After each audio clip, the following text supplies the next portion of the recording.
movement that the Resident Doctors Association of Zambia president has started in Dr. Brian Sampa, calling the government to ban alcohol.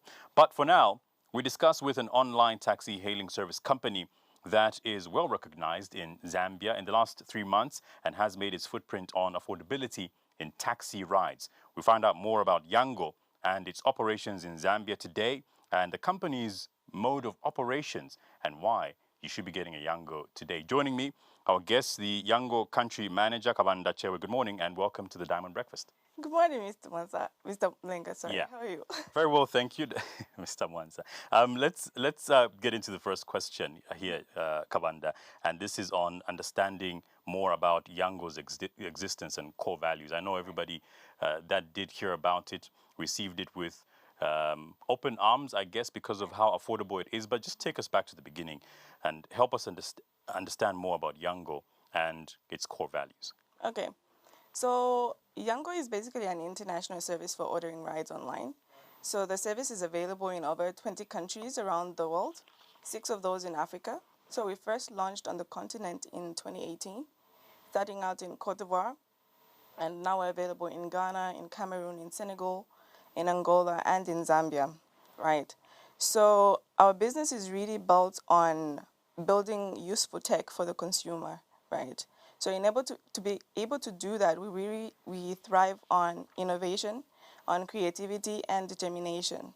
And the core values that support this structure of us to be able to build useful tech and solutions are diversity in our teams and in our thoughts, openness for people to be able to share these ideas, and also professionalism in the way that we deal with one another and conduct our business. And when we speak of Yango's brand representation and brand promises to Zambia, what exactly is it, and what is your plan, long-term plan, seeing that you've only been in existence in Zambia for only 3 months so far? Okay, so with the Zambian market, what we're saying is that we're here to provide affordable, quick and safe rides to the market. And we also want to help drivers to be able to make more money as they drive on the app, and also to facilitate for our local transport partners to build their businesses and to build sustainable businesses. So ours is to continue to provide innovative tech to be able to support that structure and to continue to grow in the market. So what we're saying is that we're here to stay, and we're very excited about the potential that we see on the market. Yango, you did mention, exists in other countries. It is operating in other countries. And let's speak of Yango's experience here in Zambia, but on top of that, Yango's experience in other markets. Okay. So as far as experience in other markets, maybe I'll speak a little bit about Cote d'Ivoire, because we started there in 2018. That was the first country that we launched on the continent. So since then, that is our biggest market in Africa. And in that market, we are competing with large international brands. But what we've found is that we're able to hold a very significant share of the market. And I think that speaks to the confidence that people have in the brand, as well as the value that we've been able to provide to the market. So that's the type of success that we're looking to replicate in other jurisdictions as well. And Lusaka is one of those. Is there any statistical evidence of success in other regions? But also, what is your projected success in Zambia, and how will this translate into benefiting Zambians? Okay. So with Lusaka, that has been our most successful launch in the history of launches, I want to say. So we've seen very significant growth in a very short period of time, and that has really helped us to see that there's a potential here on this market, and we're very excited about what else we can do on this particular market to grow our service here. So what we're looking for, we're looking to grow the number of partner drivers that we have. We're looking to grow the number of transport partners that we have. So if you are a registered company that has a secure fleet and you'd be interested in partnering with us, we're open to having those conversations, and also to just grow our rider base as well and continue to provide affordable services. He earlier on spoke about the usage of technology in emerging markets, but let's talk about what is the value of evolving technology in these emerging markets. Okay, So, I mean, we've moved to a stage in our lives where we're able to access just about any service on our phones, right? And I think that speaks to how much tech has influenced our lives today. I think if we're speaking about value of tech in emerging markets, would speak about things like convenience. I mean, right now we're talking about hailing a cab on your phone, right? Would speak about things like accessibility. I mean, when you talk about large unbanked populations in emerging markets, you've seen a lot of telcos and banks trying to build products and services to serve those particular markets. Then you talk about reach, gone are the days that you need brick and mortar to run a business. People are able to run businesses online. And also transparency. I think we see even government entities trying to push a lot of their services online. So that removes a lot of the bureaucracy from the processes. And I think that creates a huge value for us as citizens. So yeah, lots of great advantages of tech there. So accessibility, convenience, transparency, and reach for businesses. Speaking about tech, almost every Zambian now is utilizing a mobile phone, that one that has access to internet and is capable of downloading applications like Yango. And you said Yango is only operational in Lusaka currently. At the moment, yeah. Any plans to get into other parts of Zambia as well? I mean, we're very excited about what we've seen on the Lusaka market, and we are, looking at what else we can do on the market. So we're not only looking at Zambia, but we're also looking at other countries within the continent as well. So yes, we are looking at what else we can do here. Is Yango also providing any other services away from just taxi services? At the moment, no. But again, like I said, we're considering what else we can do on the market. And how long will we get to see this actualize? In as much as you've only been around for 3 months, but do we see this happening? Yango providing different services like delivery services, for example?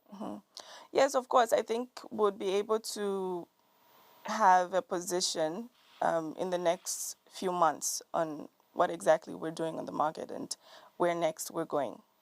Despite the positives that you've mentioned from Yango's growth in the last 3 months in Lusaka, we've also recognized drivers protesting. Let's talk about that. What is Yango doing about these protests, drivers protesting, and what is the resolution to this? What is Yango's position? Okay. So, yes, we've had a few incidences on that, but ours is we're open to having conversations with our drivers. We have sort of an open communication with drivers, and they're free to come and express themselves. But we've also put in place protocols to look at these incidences individually and investigate them further. And where we have significant misunderstandings, we really draw on trying to look at them in detail and also bringing our partners on board to help us resolve these particular issues. But all in all, I wouldn't say that they disrupt our business processes because we have a very large number of drivers that are happy to partner with us and that are seeing the benefit of partnering with Yango. And we also have seen how it's pretty much evident. I think everybody is capable of recognizing that Yango taxi is quite affordable. Right. Why is Yango affordable? Well, I think the answer to that question is our technology. So we use our own maps, navigation, and routing.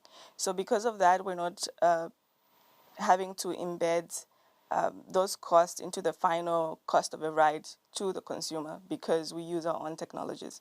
And speaking about your technology and maps, I know that there have been concerns, especially from the end of the customer that, Right. and the driver as well, that the map sometimes is not accurate. Maybe could you explain to us why exactly the map would not detect someone's exact location?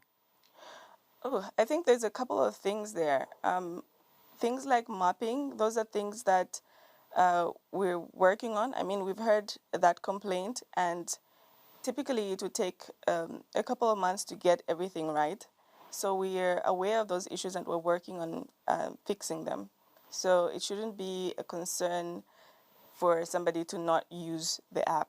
And from the end of Yango's customer service, how responsive are they to some of the issues that are brought to them from the end of the customer? So our support, we have online support where within the app. So the rider and the driver can get support within the app in real time, right? We also have drivers that come through to the hub for any issues that they have.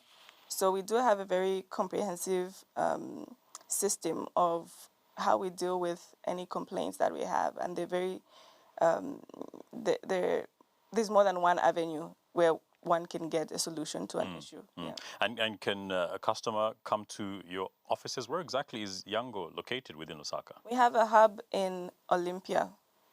Yeah, so right close to Cremosa. And so from there, they can get assistance as well, aside from using online support? Or... Yes, they can come to the hub and they can get assistance there. Okay, and just as we get to conclude our conversation, let's talk about the issue between the online taxi hailing companies and the Road Transport and Safety Agency. What is Yango's position on current legislation of how taxis should operate in Zambia? Okay, so like I said, Yango facilitates mobility in more than 20 countries, right? So with that, we have a lot of experience in bringing new innovation and best practice to new markets, right? So with that, which we endeavor to do all of that within the provisions of the law. So in Zambia, we are in contact with the Ministry of Transport and with RATSA, and we're open for consultations and discussions. We're very hopeful that the legislation that is passed specific for ride-hailing continues to support innovation and development, and also to improve the lives of our people. And I did mention, just as we could conclude, but another question here, just from the end of the application itself, there are new features that have been included in terms of the type of ride that you can hail from the application. There's comfort. And Comfort Plus, yeah. There's economy as well, if I'm not mistaken. So just tell us a bit more about the features there. Okay. So since we launched 3 months ago, we've noticed that we needed to expand the service offering in our tariffs. So what we've done is we've included to our economy tariff, which is the one that we launched with, we've included Comfort and Comfort Plus. So those are tariffs where you get better quality vehicles and for a slightly higher charge. The difference, I think, in pricing is 15% between all the tariffs. Kabanda Chewe, Yango Country Manager, thank you so much for joining us on the Diamond Breakfast today. Thank you for having me. We're speaking with the Yango Country Manager there and looking at why you should be hailing a Yango today, especially if you are getting ready for work and you'd like to commute. You should go ahead and do so because Yango is affordable. And we're looking at how they're operating in Zambia only for 3 months, but they have spoken on their success and their long-term plan as they are making a footprint on the Zambian market in terms of taxi rides. We take another break, and when we get back, the conversation still does continue. We have Traffic Watch coming up with Malama. Tapiwa giving us business in a little bit, but we'd like you to still keep the conversation going from our Diamond TV Zambia Facebook page and send us through those comments. From there, the question is on whether you think alcohol should really be banned in Zambia. The Diamond Breakfast continues.